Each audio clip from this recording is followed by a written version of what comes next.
Hey guys. Well, usually you'd hear me sing, but I haven't been making any videos as of late because of my new job and with school going on, so I have the chance to do a video today. I decided to do something a little different. I'm a huge gaming fan next to singing, so I have a good collection of Nintendo 64 games I'd like to share with you guys. So, here you are right here. I'm going to start right here. WCW NWO Revenge. Got this at Disc Replay, $1.99. Pretty good deal. This is the only, in my opinion, you guys can say what you want. This is the best and only good WCW game out of all the other WCW NWO games that they made for the N64. THQ was kind of getting the big bucks on that. Really good. And it has a lot of cool creative characters because this was like a pre-used one. I prefer playing Goldberg because he was a freaking beast. The only undefeated man in sports entertainment to win a World Heavyweight Championship, which was amazing. So, there's that for you. The worst wrestling game for the Nintendo 64, WCW Mayhem. They got Electronic Arts that made it, which I kind of found cool, but the crooked controls and trying to memorize everything and get all the combos in without, futzing up anything. Like if you try to do a grapple on someone when you're near the ropes, when you're near the apron of the ring, you'll just walk out of the ring and just not do anything, and you'll be really frustrated about that. So not as good as I thought it would be, but you guys can say your own opinion. But okay, this one is one of my favorites. WWF WrestleMania 2000. And this one was really, really good, especially some of the creative characters that they made on there, because it was all pre-made. So that was one of the best ones back in the Attitude Era when they were making video games. I suggest you get the ones for Nintendo 64 instead of the ones for the Game Boy, because the ones for the Game Boy were, they sucked. So, there's WrestleMania 2000 for you. Goldeneye. Now this baby right here was the best first-person shooter ever for the Nintendo 64. It had a good representation, good fighting styles and all that stuff, and it followed the plot of the movie really well, because you can play in the Goldeneye bunker, out in the facility, the jail.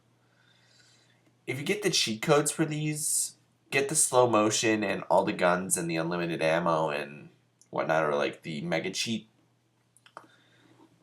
because you can have a lot of fun with it. So, highly suggested for many throwback nostalgia fans. South Park.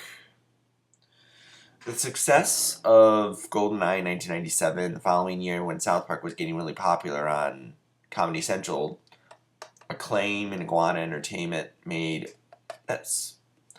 It's kind of like a good mock of 007, really cool, but they have different weapons like snowballs, and you can have loaded snowballs, basically they piss in them.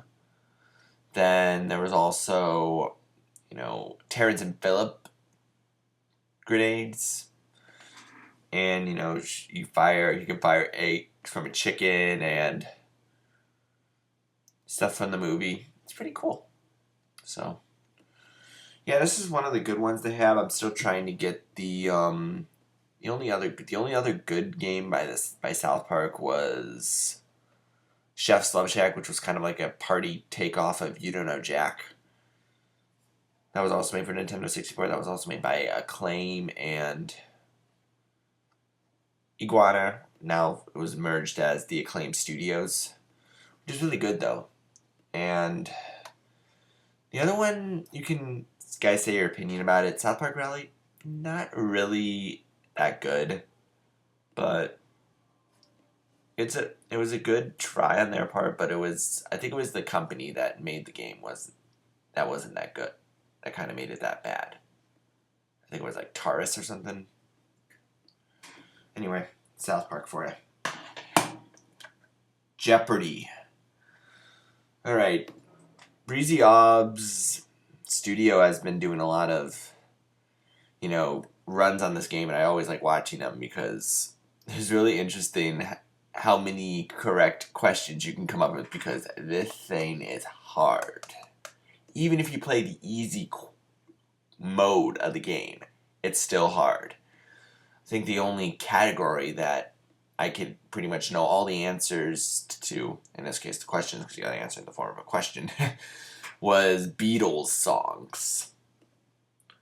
So if you plan on playing this game, have a good extensive knowledge on some of the subjects, and just look at the subjects and then just get like every book known to man on that subject, and I think you'll be in good shape.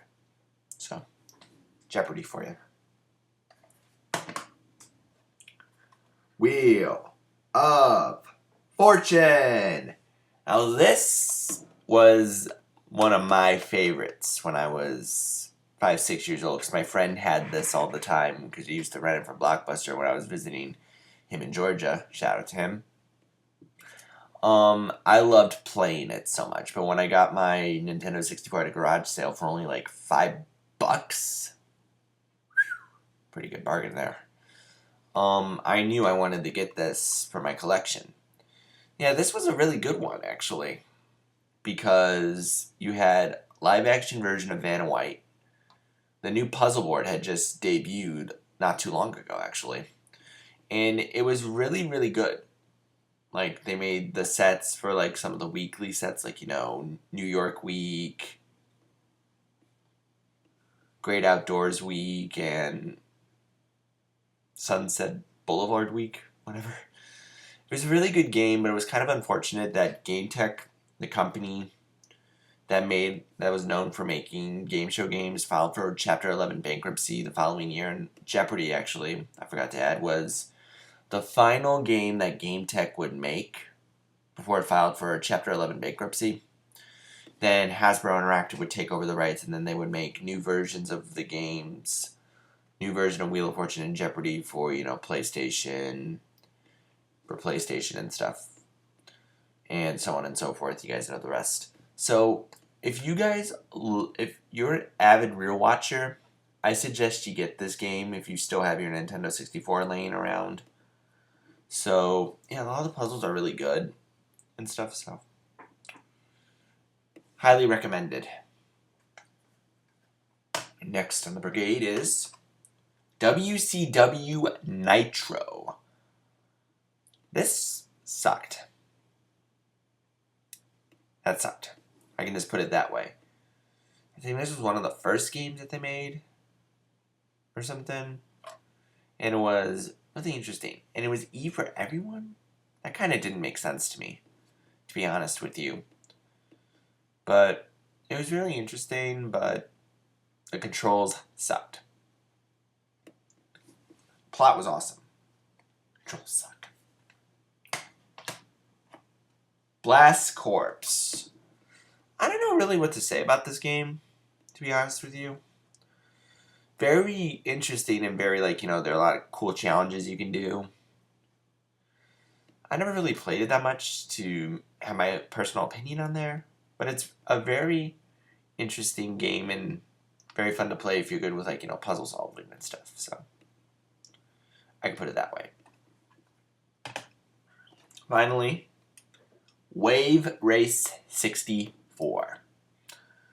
This one was really cool.